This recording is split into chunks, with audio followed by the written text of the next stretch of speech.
So welcome again, everyone, to the 2020 McGill Tax Policy Colloquium. My name is Tarcísio Diniz Magalhães. I'm a tax lecturer at McGill Law, and I'm also a research professor in taxation and digitalization at the University of Antwerp.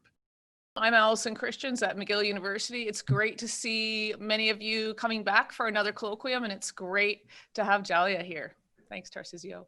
Yeah, it is really great. So for today's session, we have a very special guest. Our guest is Dr. Jalia Kangave. We're all very excited to have Jalia with us today. So thank you, everyone. Thank you, Alison and Tarcísio and the team at McGill for inviting me to be part of this colloquium. Today, I'm going to be talking mainly about taxation of high net worth individuals and what are the likely steps forward given everything that's happening with COVID-19. I'm going to be, that's just the outline of the presentation. I'll give you a background to the research projects that I'll be presenting on, then have a bit of an introduction on high net worth individuals, what exactly we mean by that, and also some statistics on personal income taxes in low income countries, mainly in African countries. I'll talk a bit about the research methodology that we used, and then I'll give you the brief findings of the Uganda case study, and then go to the Rwanda case study, and then talk about COVID-19 and taxation of high net worth individuals and what we see as some of the possible solutions in terms of going forward. So just a bit of background to this research. So the research I'll be presenting on is in 2 countries, and it started in Uganda in about 2015. In 2015, the Uganda Revenue Authority sent a proposal to the International Center for Tax and Development saying they wanted to inquire into, what was the potential for raising revenue by taxing high net worth individuals in Uganda. So the ICTD got into a partnership with the Uganda Revenue Authority, and then we started conducting the research. We conducted the research in 2 phases. Phase 1 sometime in 2015, and then phase 2 in 2016. And the co-authors of the paper, the 2 papers that we wrote from phase 1 and phase 2 are those individuals, Susan Nakato, Ronald Weiss, Wamili Nalukwago, and Patrick Lumalazimbe, and all of these are individuals who are best in the research department of the Uganda Revenue Authority. After the Uganda Revenue Authority, after the first phase of the research for the Uganda Revenue Authorities, they set up a high net worth individual unit, and shortly, and it had that initial success, which I'll be talking about, and that also attracted the attention of the Rwanda Revenue Authority, who ICTD had been working with prior to that on other research projects, and who are in close conversation with the Uganda Revenue Authority as commissioners of the revenue authorities on different aspects, but they were really interested in knowing, what exactly happened in Uganda. And so they also approached the ICTD and said, we'd also like to look into taxing high net worth individuals in Rwanda. And again, the co-authors there, we worked with 2 officials from the research department of the Rwanda Revenue Authority. Now, I'll just quickly go through this, given that the understanding that not everyone, many of you might know what all this is about, but there are also likely to be people who don't. So basically, there's no universal definition of high net worth individuals. So different revenue authorities will define high net worth individuals differently. And indeed, in the literature, you'll find these individuals referred to using different terms like economic elites, high wealth or high income individuals, wealthy individuals. And again, for tax purposes, different countries will have different thresholds for them. So in the United Kingdom, for example, you find that there are individuals with a net worth of 10 million pounds. In somewhere like South Africa, you'll find that the individuals with income of at least 3 million rand per annum And Australia has moved from looking at them as individuals and looking at them more from, you know, a group and their group wealth. And so they look at the individuals together with their associates who control wealth of at least 5 million Australian dollars. Uganda, as you'll see following this study, came up with a combination of indicators. This has not been strictly enforced yet, but we'll talk about that as we go forward. So why the focus on high net worth individuals?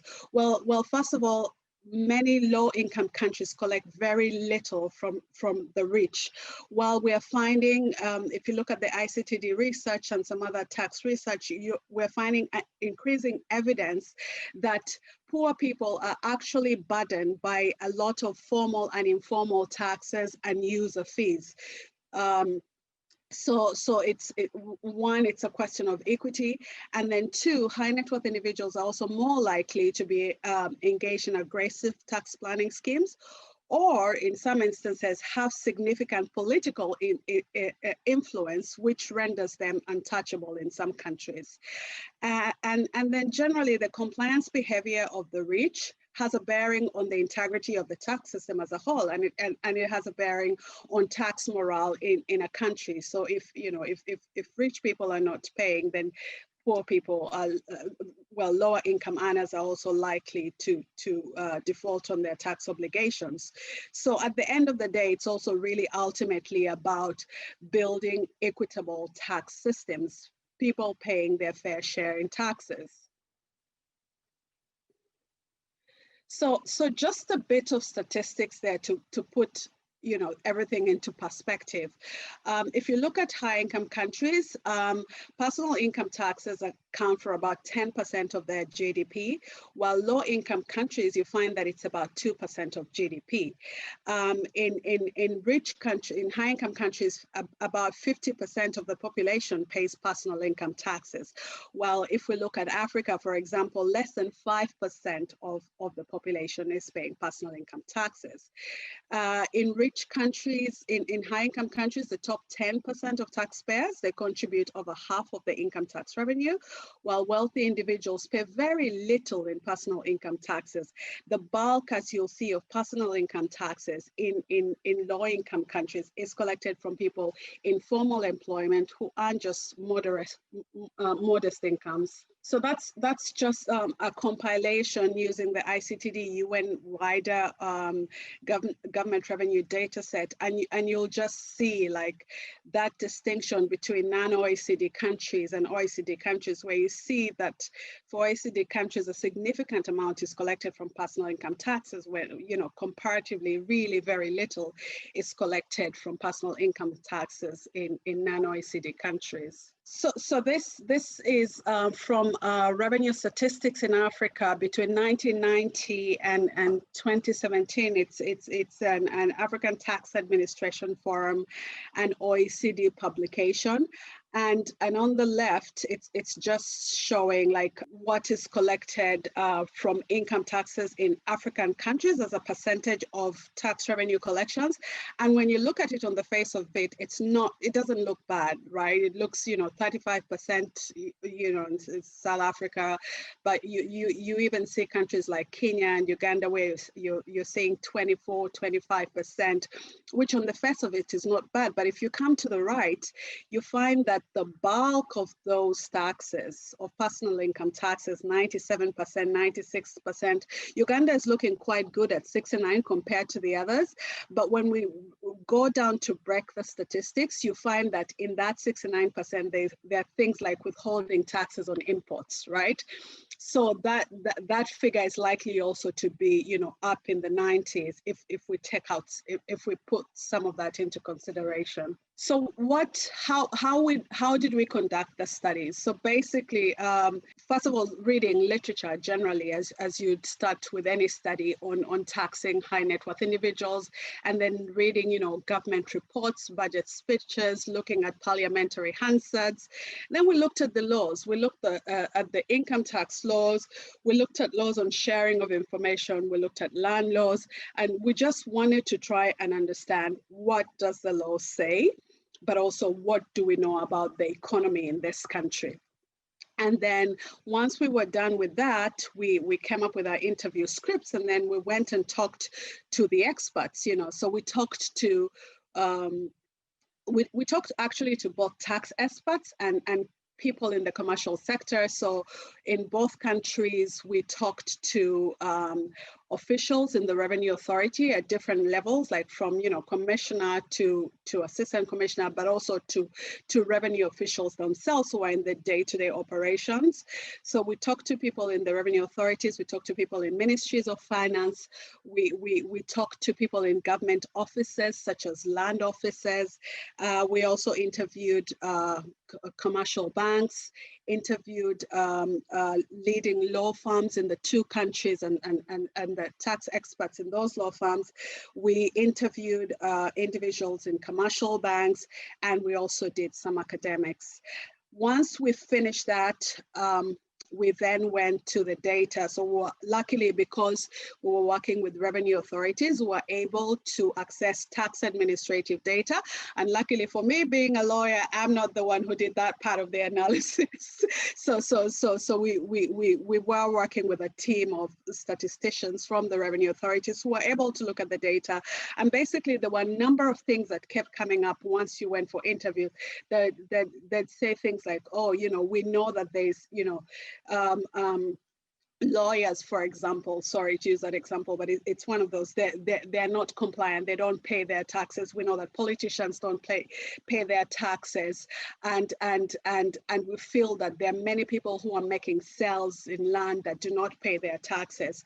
And so we looked at data, we looked at taxpayer registration data, we looked at filing returns data, we looked at data, we matched data of imports that individuals were bringing in and matching it with income tax data, because we said, okay, if someone is importing things worth billions of Uganda shillings into the country, then we should at least find their name in the income tax data. So we're trying to establish, you know, and at that point, we did not have any definition of high net worth individuals. So we didn't look at what other countries were doing. We're just saying, okay, let's look at the compliance of individuals, but let's look at also at individuals who are maybe directors of some companies in the large taxpayer office. Let's look at, you know, partners of big law firms. And so we don't have a working definition at that point, but we're just saying associations with big companies and other things.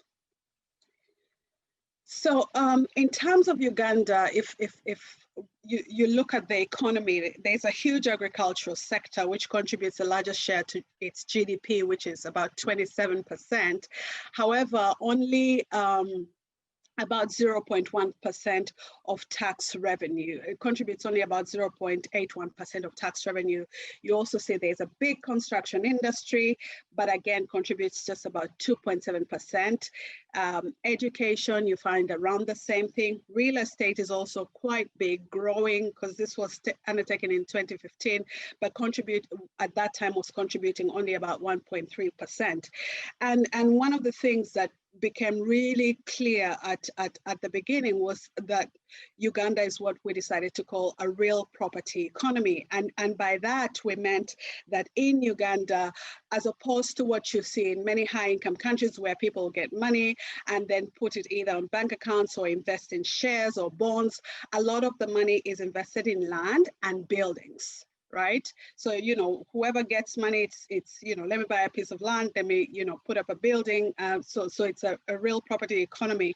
And the symbols of wealth are slightly different in urban and rural Uganda. So in urban Uganda, you'll find mostly commercial properties, while in rural, you'll find agricultural land mostly and livestock. So in terms of tax collections, if you look at the 2017-2018 statistics, you find that 63% of total tax revenue comes from taxes on goods and services, so VAT, excise, customs. Personal income taxes are 25% of total tax revenue. 69% of that is collected from payee. But again, like we said, on that, 69% is collected from payee, and then rental income tax is just about 2.3%. And this actually, the 2.3% is an increase given, so because those are 2017 statistics, but it's an increase following from when the high net worth individual unit was set up. At the time we did that, it was much lower. It was at about 1% coming in from rental income tax. And then the remaining about 28% is coming from withholding taxes on imports, like we said, and supplies to governments and dividends and professional fees. So what did we find in terms of the legal framework? We found that actually Uganda has a really, strong legal framework. So you find things like their provisions for taxing rental, income tax, been in place all the way from 1997. You also find that there's a strong legal framework for taxing professionals. So if you are a director of a company, or if you're a partner, for example, the partners, you file a partnership return, but then the individual partners then have to go and file their own returns. And while directors of companies are employees of those companies, they're also required to file their own returns. And in terms of offshore investments, Uganda is a resident because the literature talks about a number of high net worth individuals having investments offshore. So the law does provide for residence-based taxation, so you're taxed on your worldwide income. And in 2014, it also introduced an additional 10% tax for people who are earning income in excess of 120 million Uganda shilling, which in this case would affect the group that we're looking at directly. It also has anti-avoidance rules, transactions between associates. And one of the things that kept coming up in interviews was, what wealthy individuals do is that they split their income. They put some of the property in their names of their children, of their spouses, and whatever. So when you look at the law, there is actually provision for giving the Revenue Authority the power to adjust, if they detect that someone is trying to split income between associates and relatives fall under that. Then it also has a strong penalty regime. And in terms of politically exposed persons, there's the Anti-Money Laundering Act, which talks about, trying to follow up suspicious transactions of politicians and things like that. So we did find, in terms of the law, strong enough legal regime, no specific provision for taxing high net worth individuals, but you'll find that you don't find a specific provision in most countries. So as long as there are strong provisions for taxing individuals, that should be fine. So we found there were a number of, so there's the law, and then there's the implementation of the law. And this is where we found that many problems were coming up. For example, so when we looked at the taxpayer data, we were looking at 3 years from 2011 to 2014. And we found that if you looked at the top tax-paying companies, only 5% of the directors in those companies were remitting income tax returns. We looked at the top lawyers. So there's the International Financial Law Review, which will say, these are the top lawyers in the different countries. So we said, okay, let's look at the 60 top lawyers. If we're using, the International Financial Law Review as our kind of testing board or whatever it is. And we found that out of those top 60 lawyers, only a third of those were paying personal income taxes in the 3-year period. We found that rental income tax, while it had been introduced in 1997, was largely unenforced. Again, very political. Many politicians have property. And then we found that there were also some of what I just call here institutional gaps. So we found that there was information sharing. The Uganda Revenue Authority has memorandums of understandings with different organizations. It has double taxation agreements. It does have electronic systems. Within the URA itself, it has a joint compliance committee which sits together and shares information. However, we found that still, the data matching was not really happening automatically. So remember how we talked about the imports. We found that there were people who were importing goods worth billions in customs, right? So they'd pay customs duties because they had no way around it. But then you'd come to income taxes and you don't find them there. And you say, so what's going on here? Because if this person as an individual is importing all these things, you'd expect to find that their names there. So that was a red flag.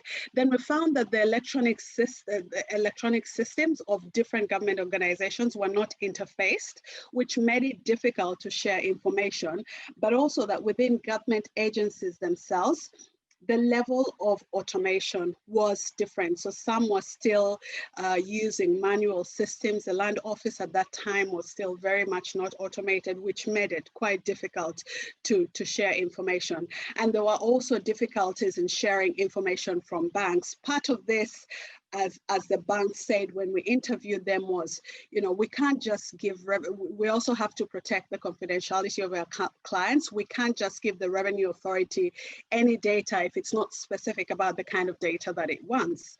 And then also there was the silo mentality of where, maybe a department of the Revenue Authority is trying to, is just targeting its collections, and so it's not working that well with other departments in the Revenue Authority. And then obviously the politics of taxing this. So we identified 71 government officials who were owning various lucrative businesses, right? But then we found that in the 3-year period, only one of those paid personal income taxes, right? And then those 71 government officials were associated with 56 companies, and majority of those companies were not paying corporate income taxes. We talked about rental income tax, which was introduced in 1997, but it's only in 2014 that the URA announces that they're going to begin collecting rental income tax. Again, rental income tax, many politicians have property, so that's normally a very sticky issue, not just for Uganda, but you find it as an issue. If you look at the ICTD work on the African Property Tax Initiative, you find that, that's one of the areas where potentially revenue could be collected, but quite political. So we had started our phase, we finished our phase 1, and we said, okay, these are our findings. And we're like, okay, let's start phase 2. And the URA said, no, with what you've given us, we're going to set up a unit. You go ahead with your phase 2, but we're going to establish a unit and we're going to look into this. So in September 2015, they set up their high net worth individual units, staffed it with 5 office officials, including a supervisor. They located it in the large taxpayer office at the beginning, but then eventually they moved it to the public sector office.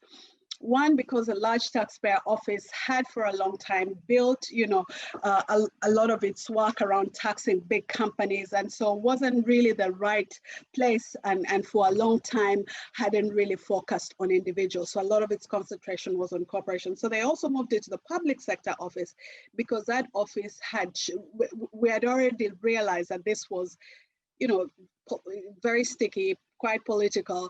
Public sector office had started building a reputation of how to deal with, politicians and other government agencies. So they thought that would be a good place to move it.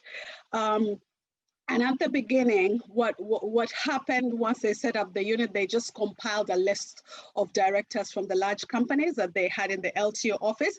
And then, like, in many African, not in many, at least in Uganda, people will know who the wealthy individuals are, right? So they're like, okay, but we don't see this person in our data, but we know that this is a wealthy individual. Let's put them on the list, And the list was then scrutinized by senior management.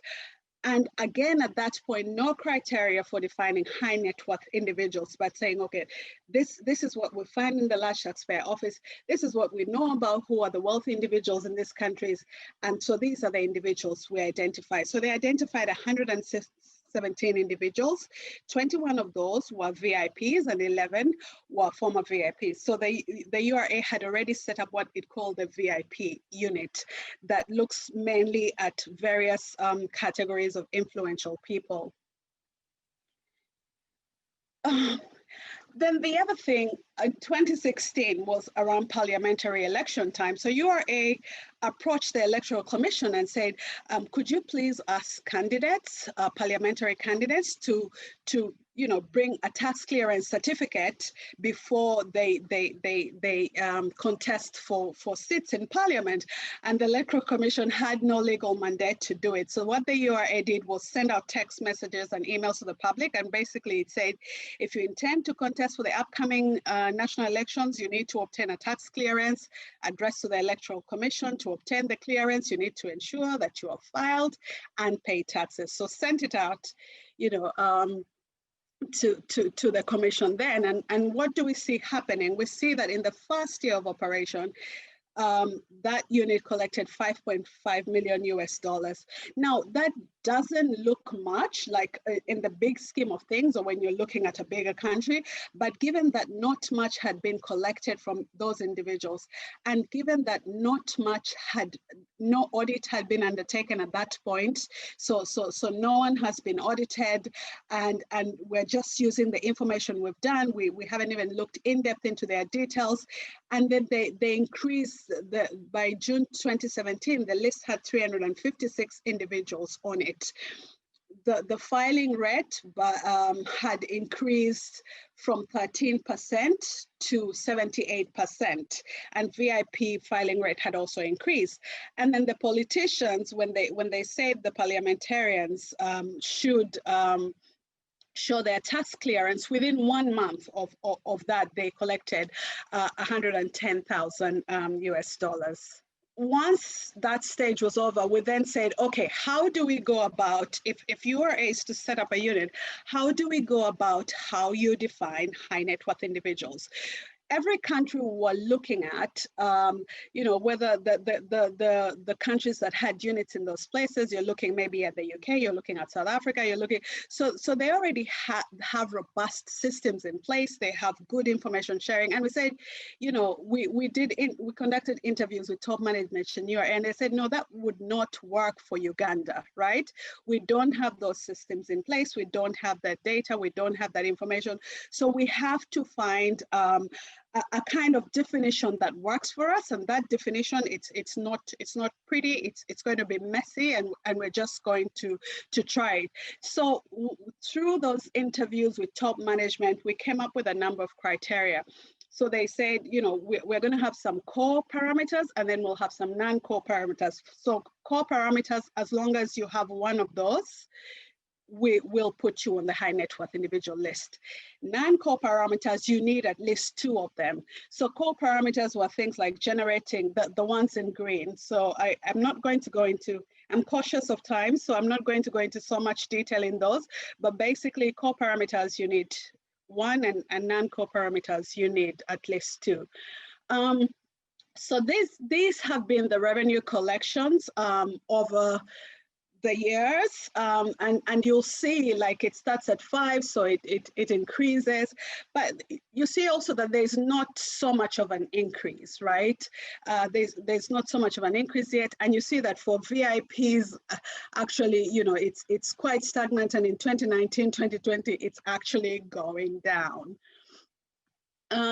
Most of that revenue is coming from rental, which shows you what the potential is, even without having had to do so much work yet. So a lot of that is coming from rental, but also these individuals who have businesses. So VAT is also like a significant contributor.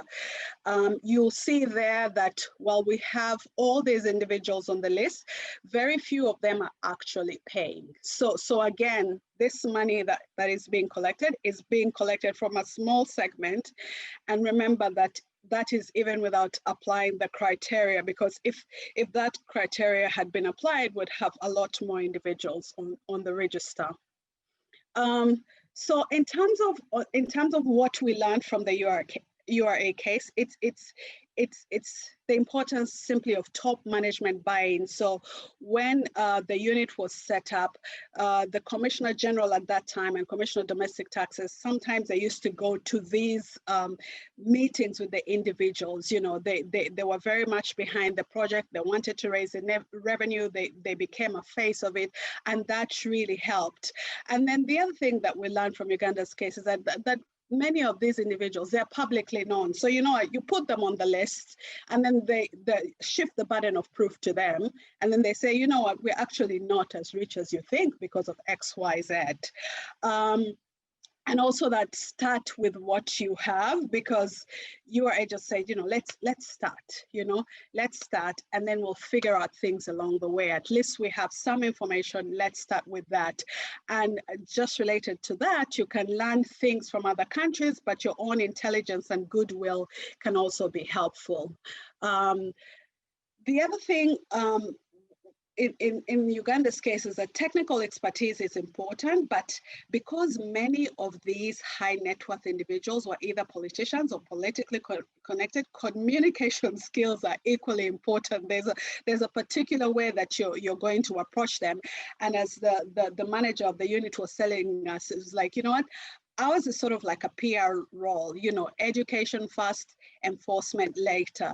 And also we just saw the importance of collaboration, because when we finished phase 1, as researchers, we wanted the Revenue Authority to wait for us, you know, and we're like, don't start yet because we have the answers for you, wait for phase 2, you know, and I personally went into a panic when they said, no, we're setting up the unit. We're like, no, we don't have, but it was actually like, in hindsight, it ended up being very helpful for them to set up that unit, because then we started learning from what had happened when the unit was set up. And we also realized then more than ever that we had to come up with a Uganda specific definition of high net worth individuals and how they were going to go about them. And as we saw in that case, elections, you know, you can raise that money, but then once they're over, you know, what happens? You know, how do you follow up? There are new challenges, obviously, difficulties in enforcement, you know, as the URA goes after these people now, where before we saw cases of outright evasion, but now URA senses, you know, there's going to be some tax planning around here, and obviously difficulties in enforcing against, you know, political figures remains an issue, and the officials there in the unit said, you know, getting appointments with these individuals is hard because they're very busy people, and the URA has really low staff capacity, and obviously now COVID-19 and its impact on incomes and also just generally taxpayer engagement. So new challenges coming up.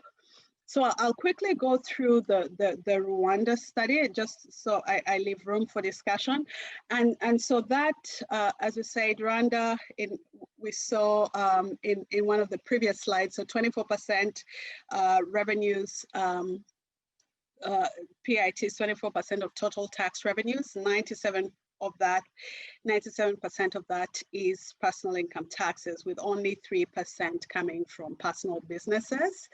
And so trying to understand where the money is in Rwanda, and we found that, you know, between 2013 and 2017, 69% of all registered investment in Rwanda was in Kigali City Province. And the largest sectors during that period were construction, services, information and communications technology. And overall in 2017, construction, mining and energy registered the highest investments. What was also interesting about Rwanda is that investments are highly centralized in the sense that the government plays a really pivotal role in determining where the allocation of resources and capital across sectors is going to be.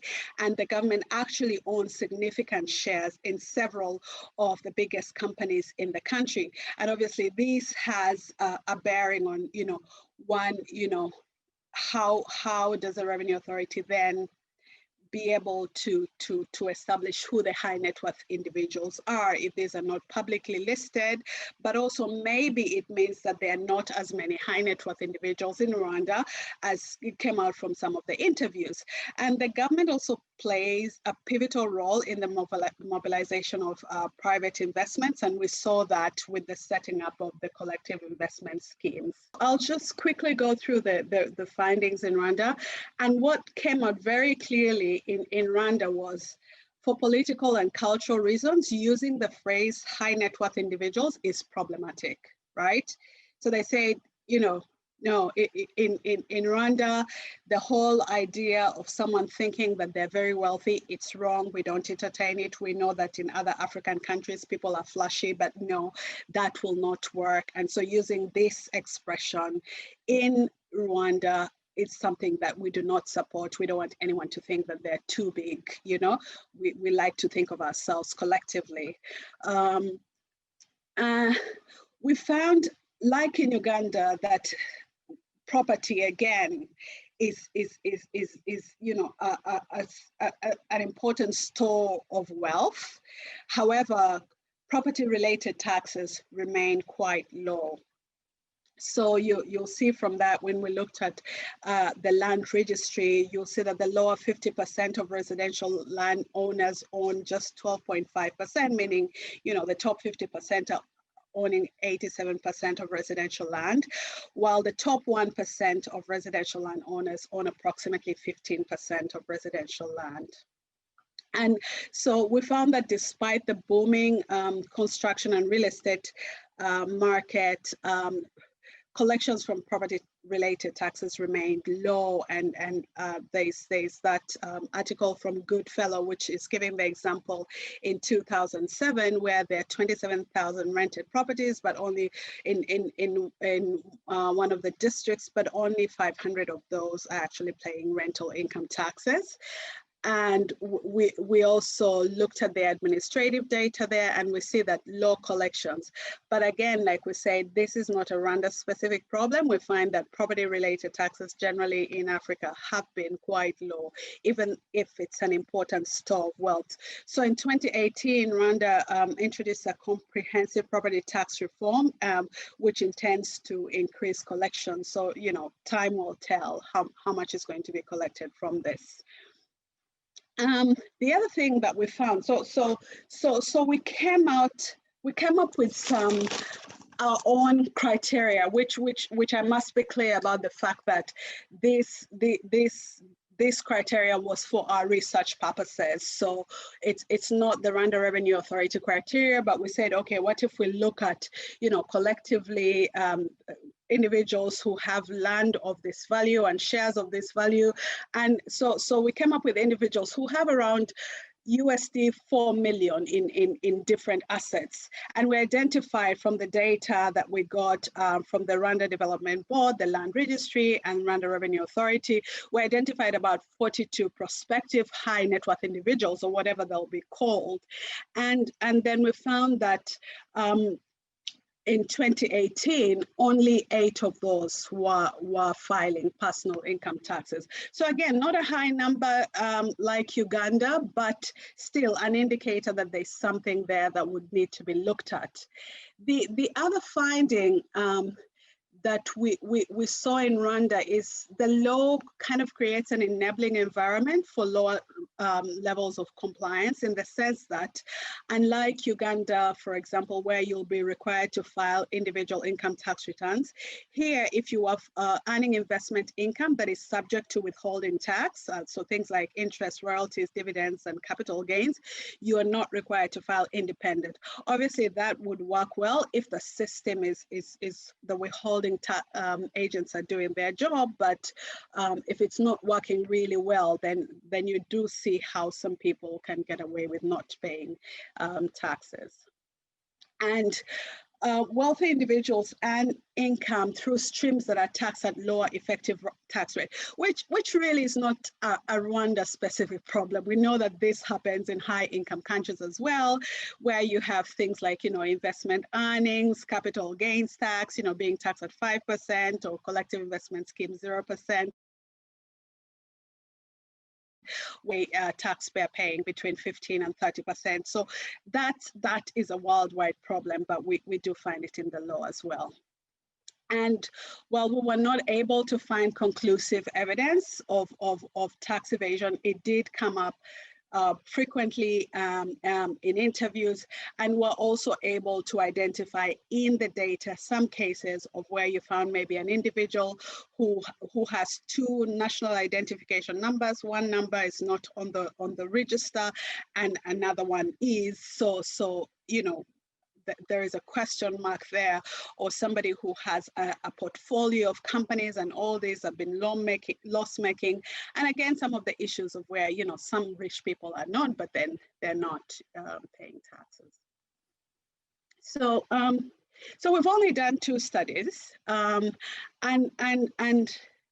these are, so they're not, they haven't gone into the in-depth behavioral studies and looking deeply at statistics and everything.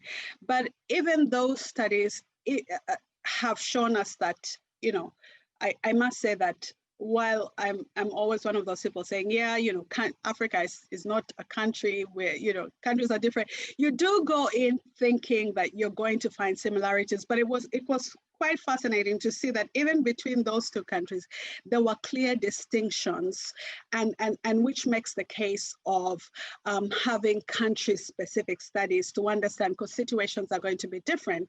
And one of those distinctions, which could say something about Rwanda, is in terms of, in Uganda, for example, if you're a director or a partner, you're required to file your individual return. In Rwanda, you're not required to, which means that in Uganda, it could have been very easy to identify people by saying, oh, this is a company, these are the directors, they're not filing returns, so their compliance, you know, they're not complying. While Rwanda, because as long as they withhold, you know, the employment income, it's a done deal. So there are legal distinctions between the countries, where we also find that the levels of automation are quite different. So Rwanda was quite automated, ability to access a lot of information, sharing like systems that interface. So levels of automation, and you'll find that even within different African countries with revenue authorities, it's going to be quite different, with some of them really still using manual systems. And so how do you study, how do you conduct the studies in those countries? And obviously we also saw a difference between centralization of the economy vis-a-vis, you know, privatization, and, you know, the clear resistance against the use of the phrase high net worth individuals in Rwanda was, you know, interesting. So just, I'll just end the talk with just a few things on COVID-19 and taxation. And obviously very aware of the fact that raising revenue is now increasingly challenging, and businesses have suffered, income has suffered, and we don't know how long this is going to take. And we also know that governments have had, African governments and governments all over have had to offer various reliefs, you know, from extending filing deadlines to deferring payment. Then you have, like in Uganda, they've waived penalties and interest if you voluntarily disclose non-payment.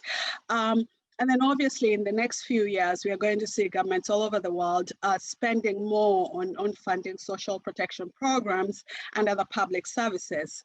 At the same time, governments are going to have to find a way to fund these expenditures. So what they choose to tax is going to be very important. There's going to be a temptation, and we've had it many times before, to say we need to tap into the informal sector, right? We need to widen our tax base, we need to expand. But one of the questions governments need to ask themselves is, what do we really mean by the informal sector, right? What do we really mean by the informal sector?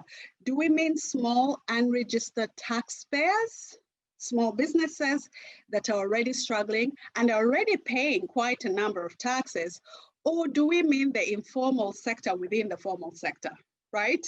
Because what the Uganda study shows us is that there are many people who are formal, but they're not paying their taxes, still engaging in lots of big transactions. So they're formal, but they're very informal in their operations. So I think it's important for us to ask what we mean by the informal sector when we're talking about expanding the tax base. And also, if you look at a number of studies that have been conducted, ICTD has a number of studies that show that, you know, while low-income earners pay very little in informal taxes, they pay a lot in informal taxes, right? In informal taxes and user fees, both to national bodies and to other agents. So that's one of the things that we need to be careful about as we're thinking about going forward. Countries have come up, South Africa has come up and said, you know, they're going to have to, wealthy people are going to have to contribute more, you know, and they're going to be more strict on things like offshore investments and rental properties and trusts. The IMF has recommended the solidarity surcharge, where they increase the tax rates on higher income earners and on property and wealth taxes. And so those are things to consider. What should we consider for Africa? What we've seen from these studies is that